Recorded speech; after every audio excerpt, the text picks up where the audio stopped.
fog rolled through the pines like a thick shroud, swallowing the world in its ghostly embrace. Emily tightened her grip on the flashlight as she followed the narrow path deeper into the woods. She had heard the stories, the whispers of a forgotten asylum hidden within the twisted trees where echoes of past torments lingered long after the last door had sealed. The rustling of leaves broke the eerie silence, causing her to pause. Could it be the wind? Or was something else there, working just beyond her sight? Shaking her head, she forced herself to move on. The beams of her flashlight danced across the gnarled trunks, casting strange shadows that seemed to reach out for her, and she felt an unsettling prickling at the back of her neck. Finally, she stumbled upon the asylum's crumbling facade. The windows stared blankly like soulless eyes, and the air was thick with a rancid smell of decay. As she stepped over the threshold, a cold draught swept past her, carrying with it a whisper that sounded almost like a name. Her name. Emily's heart raced as she ventured inside, the beam from her flashlight illuminating faded photographs on the walls.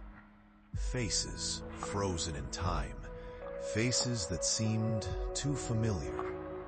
As she wandered through the derelict corridors, the whispering grew louder, echoing between the peeling paint and cracked tiles. "Stay with us," it beckoned, sending chills down her spine. She turned to leave, but the hallway twisted inexplicably, stretching before her like a living thing. The door she entered through became a mere figment, a memory fading like the last light of day. "Help us." The voices became a cacophony as she rushed through the asylum, the walls closing in. Every turn led her deeper into madness, every corner revealing the unsettling truths of those who once lived and died within these walls. She could almost see them out of the corner of her eye, their agonized faces watching her, pleading for release. Desperation clawed at her throat as she stumbled across a room lined with mirrors. In their reflections, she saw not just herself, but the tormented souls she had glimpsed before, their eyes pleading, mouths moving in silent screams. And then she noticed something chilling. When she looked back, her reflection remained, trapped within the glass, a tormented version of herself, forever enveloped by the asylum's darkness. Just as she turned to flee, the mirrors began to crack, spiderwebs spreading across the glass like the gnarled fingers of the damned. There was no way out.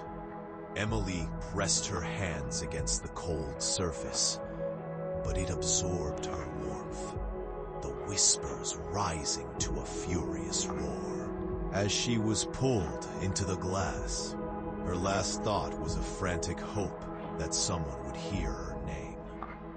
And the asylum, hungry for fresh despair, consumed her screams. Outside, the fog rolled on, thick and oppressive, with not a single soul to witness the horrors that waited within.